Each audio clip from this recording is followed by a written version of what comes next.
You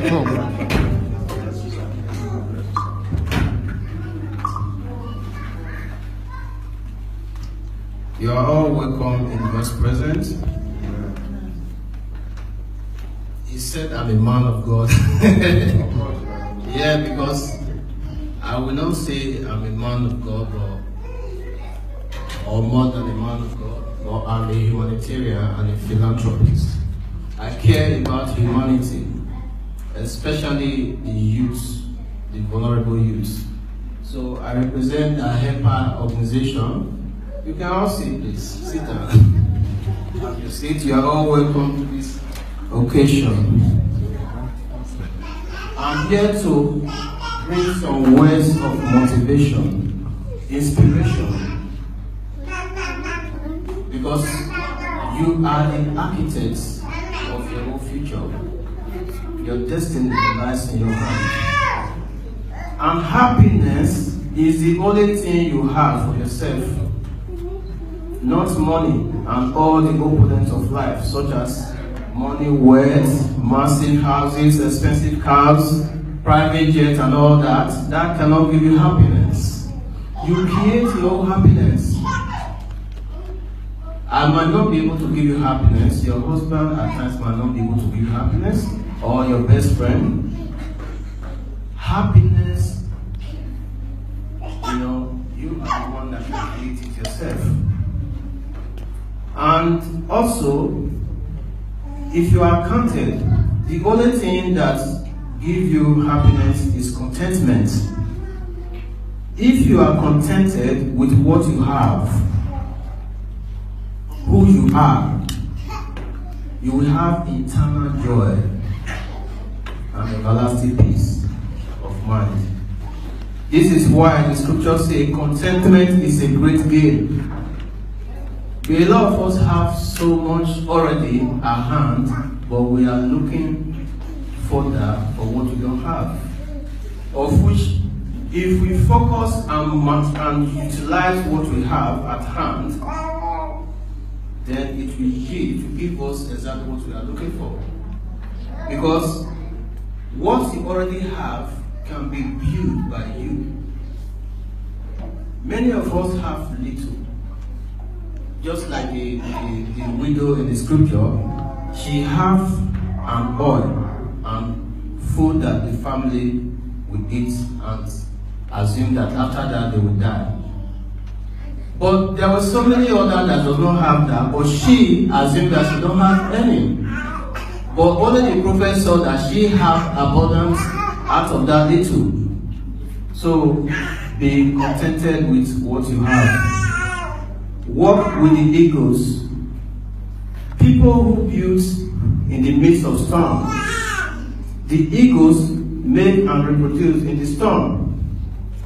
They are not scared of storm because inside the storm lies treasures of life.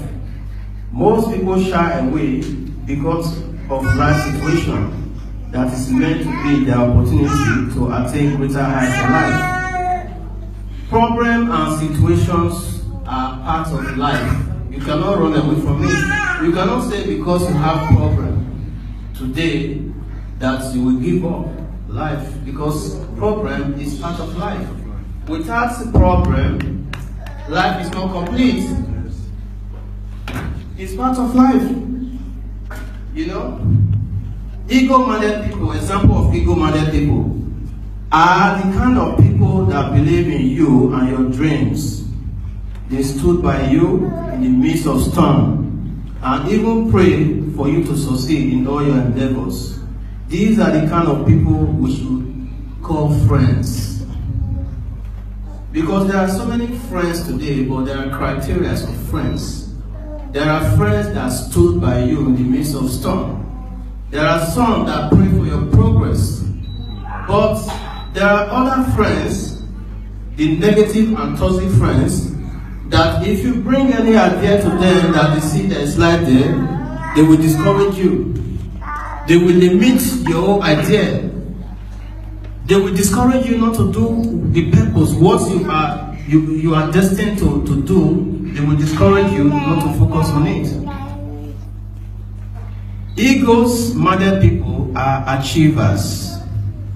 They get what they want in the storm. They are creators. They produce and reproduce in the storm.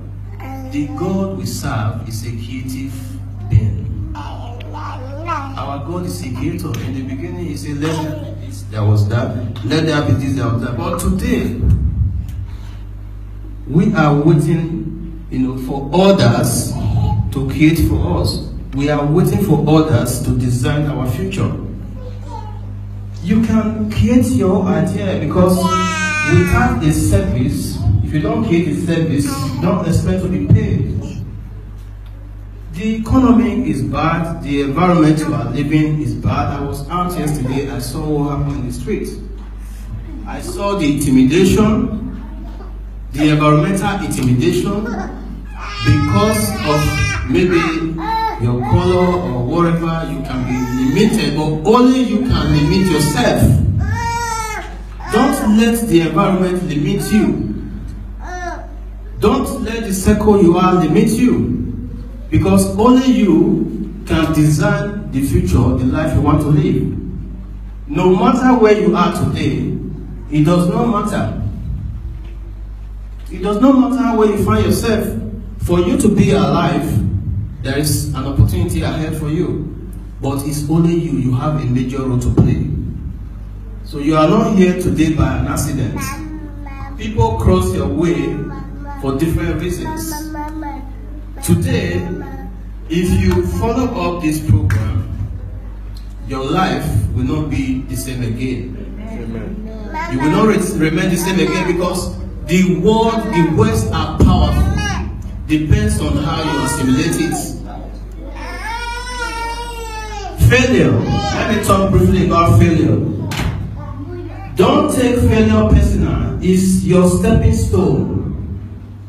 You don't inherit failure, except you accept it. Failure should not be a hobby or a practice. That my father was poor, I have to be poor. Or I was born in a bad environment, so that environment have to influence me. No.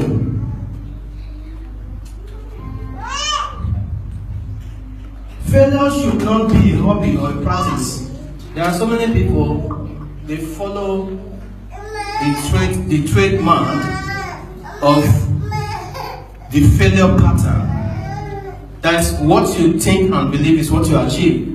Because you were brought up in that, you want to do something, sit down, you can't do it. What do you want to prove? Who do you think you are? In our family, nobody have done that. So what do you want to prove? That is failure mentality. But it's a natural phenomenon. Failure is a natural phenomenon. They prepare us to the next level. Don't be afraid to fail. For every failure in life, there is always one or two lessons to learn. And this lesson will help your efficacy to actualize your dream. Because each failure, each time you fail, there is a lesson God, the God of nature, wants you to learn. Anybody that comes your way, there is a lesson, one or two lessons you must learn from them. Whether, like I said, you are a novice of their presence. And one thing in life is, when you take things, when you feel things are not important, they will be like this. The way you assume it, your assumption matters. The way you assume things, the way you see things matters. It does not matter how many times you tried and failed. Always learn the lesson each time you fail. And this will help you to actualize that your desired dream. Just like the scripture, the disciple asked Jesus, how many times can someone offend me so that that person can be forgiven? He says 70 times 70. So my assumption for failure is fail 70 times 70 before you can give up. That your dream is achievable. That little thing you have started can be accomplished. Rome was not built in a day. Don't give up. Food for thought. Big thinkers attract big results. Thoughts are powerful. Think big and do big things. Doing big things does not mean you cannot start little. Starting is more important than not starting at all.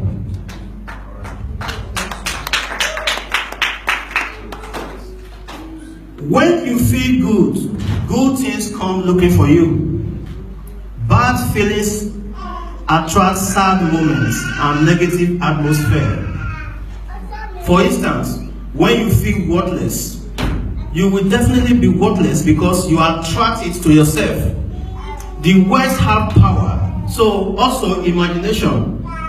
Whatever you believe and conceive in your heart is what you will definitely achieve, whether you like it or not.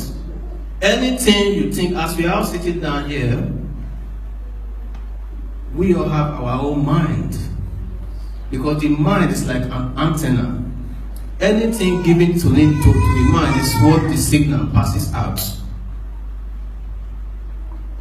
Anything you believe in your heart that you want to achieve, and you conceive it daily, you must achieve it. Positive expectation yields positive outcome, while negative expectation yields negative outcome. Most people are so negative to the extent that even after fasting and prayer, they are way through, they still go back to their previous state of mind. What is the point? After you have fasted and prayed, fasting and prayer is not, I'm not here to preach the Bible. Fasting and prayer, the reason why I use this example is just like what you believe and conceive. When you fast, you are supposed to assume that the reason why you fast have been actualized, that God have, answered that prayer at that particular point in time. Because when you fast and you don't believe, don't expect results. Even when you fast for 1,000 years.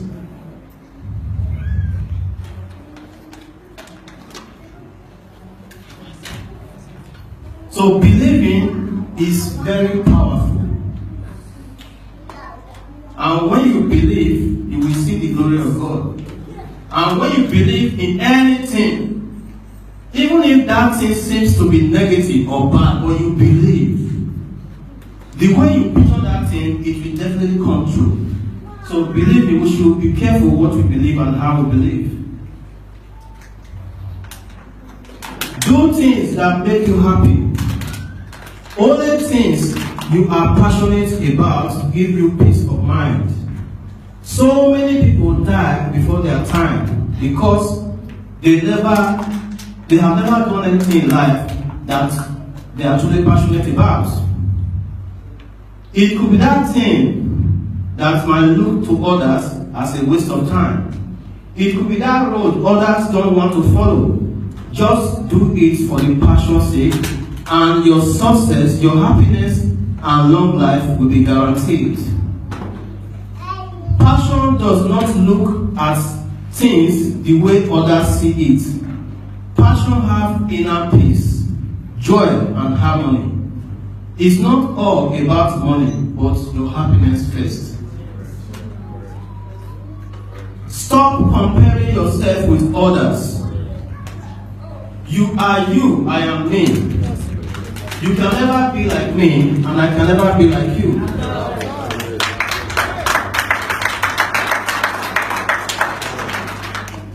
We are two different people entirely. Even Bible describes husband and wife as one. It does not mean that they think the same direction or they always agree on things most of the time together. They are two different people coming together as one. Comparing yourself with one another or comparing yourself with your friend, your husband, relationship, business partner, your idea, invention with others' or idea will destroy or ruin your union. When you start comparing your husband with another man, or the man start comparing the wife with another woman, you are gradually ruining that union. When you start comparing your friend to another friend, look at the way they compare. But why don't you come into understanding and build what you have? Stop pleasing others against your wish. Displeasing yourself to please others can lead to untimely death, and it's an act of foolishness. You don't need to please anyone. Just do what you can do for anyone. This includes your loved ones and whoever it may concern. There are people, it's good to be good, but you have to always put yourself first. Don't try to please others to displease yourself, because it can lead you to untimely death. So just do what you can do. Don't say because I want to please him, I went extra mile. Because you alone will face the consequence when the time comes. You project how you feel inside. All is within you. If you feel bad inside you, it will reflect from the outside. And if you feel good inside you, it will surely reflect from the outside. You are the mirror of your own destiny. The true reflection of yourself. You are the only one that can make amends of things that went wrong in your life. Not me, not pastor, not prophet. Only you. Your pastor can pray for you. But you are the one that have final say for that prayer to come to manifestation. You have a role, a major role to play. Before anything can happen to you, if you don't accept it, it can never happen. No matter how hard they try. For your relationship to work, you have to avoid side talk, third party, and believe and trust each other. For where there is no trust and belief in each other, mostly, that relationship, marriage, union, will be fruitless. You never marry your soulmate, but you make your soulmate. No marriage is perfect. No relationship is perfect. You make it perfect. The biggest mistake is we always attract what we never really want in our lives.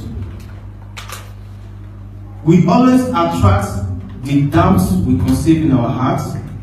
You might be positive about something, but the little doubts you conceive can affect the manifestation of your dream into reality. Our mind is like a transmitter, an antenna that connects us to our reality, and the mind is unlimited. The reason why I'm here today, I was in my final year as a music and event manager in Dublin, Ireland, 2015, when I heard it clearly that I should help the youth globally to discover their potentials and ability to become the future leaders which they are created to be. To the older generation, we all were once youth at some stage in our lives. And we know how it is.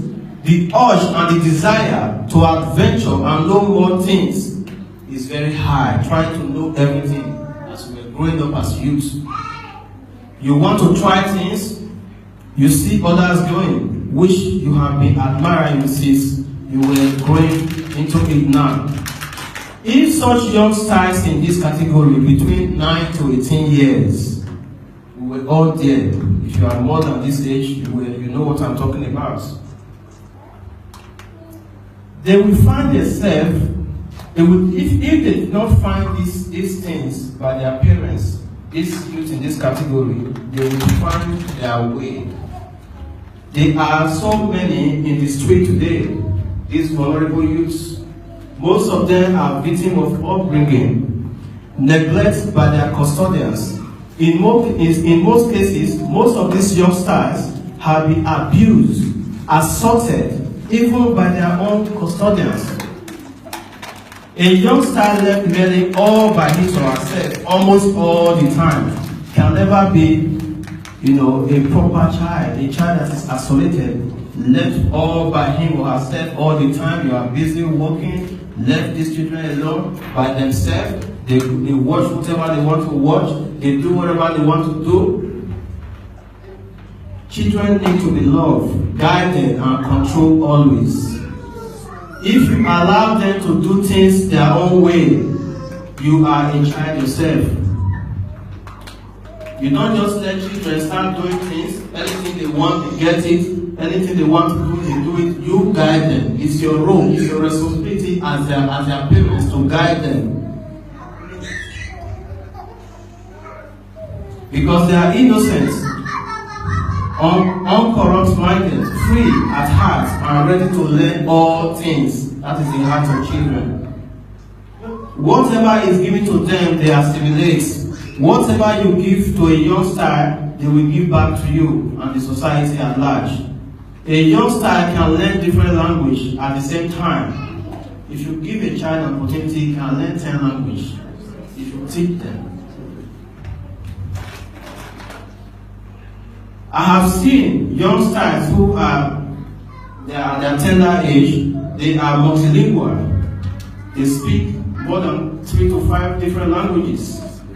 The point I am trying to make is clear. The youths in a vulnerable state need to be rescued. Majority of them are giving back. They are giving back what we have given them.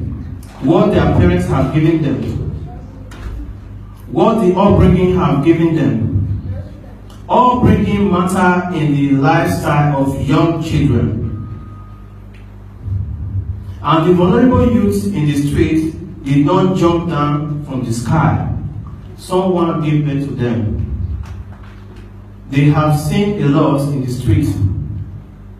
Some of them have developed bad habits in the streets, such as drug use, alcohol abuse, sex slavery, gangs, stealing, abortion, prostitution. They are all involved with all criminal activities because of what upbringing taught them. My question is, will you blame them? Blame the upbringing that led them to this point of destruction. The youth need our help, especially the vulnerable ones. If we help the youth, the youngsters, we secure our tomorrow's future. You never know who is going to bring development and transformation into your country tomorrow. It may be that child you rescue from the orphanage or from the streets. Mostly, unexpected always happen in life. I have seen where the rejected stone severally become the chief cornerstone. I have seen where many people that were condemned by others. It's not possible with this, go. I have seen where people have been, teachers have told the students, you cannot make it, just go back home. I have seen where people venture businesses and they were discouraged severally. I have seen where they didn't give up and they got fulfilled. So the stone that was rejected became the chief cornerstone. I don't want to take much of your time, but more days ahead. But I want you to learn some few things tonight. And I want to assure you that your life will never be the same again. Amen. What you believe and conceive is whatever you achieve. And failure should not be an option because it's your stepping stone. It doesn't matter how many times you have failed. It doesn't matter how many times you have tried. Don't give up. Don't give up. As far as you believe in God and yourself, all is possible. You can achieve all that you desire. You might be at the wrong environment today, but that environment you think is wrong is not wrong. Because it's your stepping stone to climb or to get to the destination you are going. Because life is a process. You are all welcome here tonight. And we have some few leaflets to share around. And this leaflet contains some few words of motivation, but words are powerful. As you read the scripture and you believe in it, just a minute.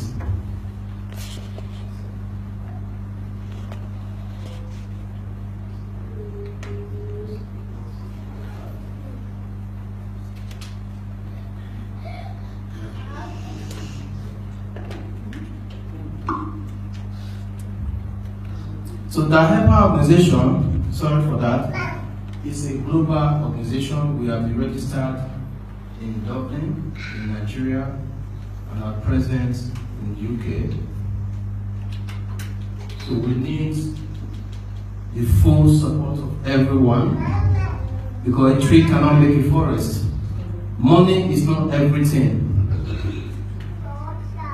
Your ideas and contribution is very important, because we are human, and the only thing we can give to others is the little we have. Because what the helper believe is a helping hand is better than a praying mouth. Your brother is hungry, give him food. He needs clothes to wear, give him clothes. So that is the message we stand for. If we have another 10 minutes, I would like to share you a story as he's sharing this little gift we have. Don't throw them away. Read them. There are things you can benefit from them. At the moment, our website is under construction in the UK. But it doesn't mean we'll be back very soon. You can drop us email, drop us a line, anything. We will always get back to you. If you come to work with us, your life will never be the same again, because we work together. Learning is a continual process. There was a little boy in Canada, in one isolated village. His name was Ryan Rogers. He was a 6-year-old boy. Ryan went to school one day. The teacher was talking about how people are dying of stagnant water in Uganda. Ryan, 6-year-old boy, was touched. At least we have clean water to drink. Does it make so people are dying because of water? They are drinking water where the cow have drank from, where people have tried their foot on. This boy was touched. He went home. He said, "Mother, look at what my teacher said."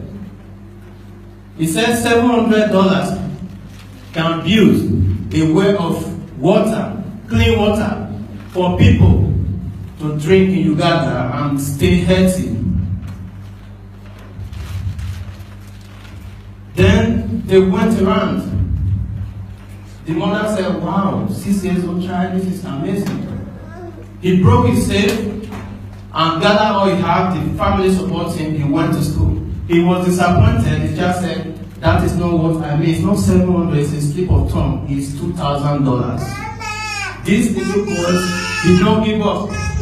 He went home again. Mom, it's $2,000. He never gave up. He went to the street. What can I do to help, to give these people clean water?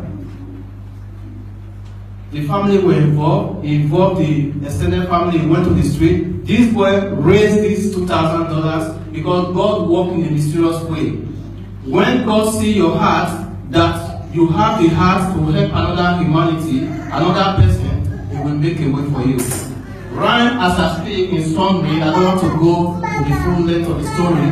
He has built many wells of water, not only in Uganda, all over the world,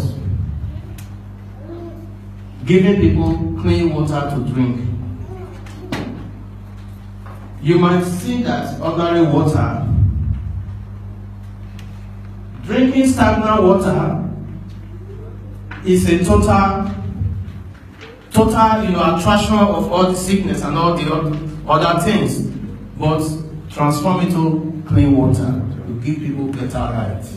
Brethren, I'm proud and happy to be your midst. Welcome, sir. And I'm hoping to be invited to be here in future, then to be more proper and organized. So, and I thank you all for attending. God bless you. And I thank the man of God also that gave me this audience opportunity. We have not met before. Only spoke in the phone separate just in 1 or 2, 3 occasions. And he gave me this venue and this audience.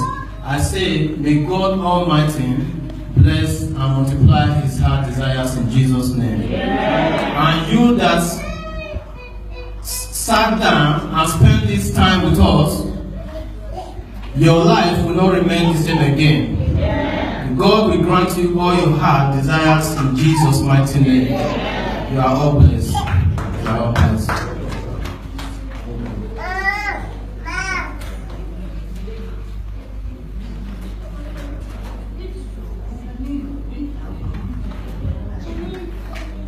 I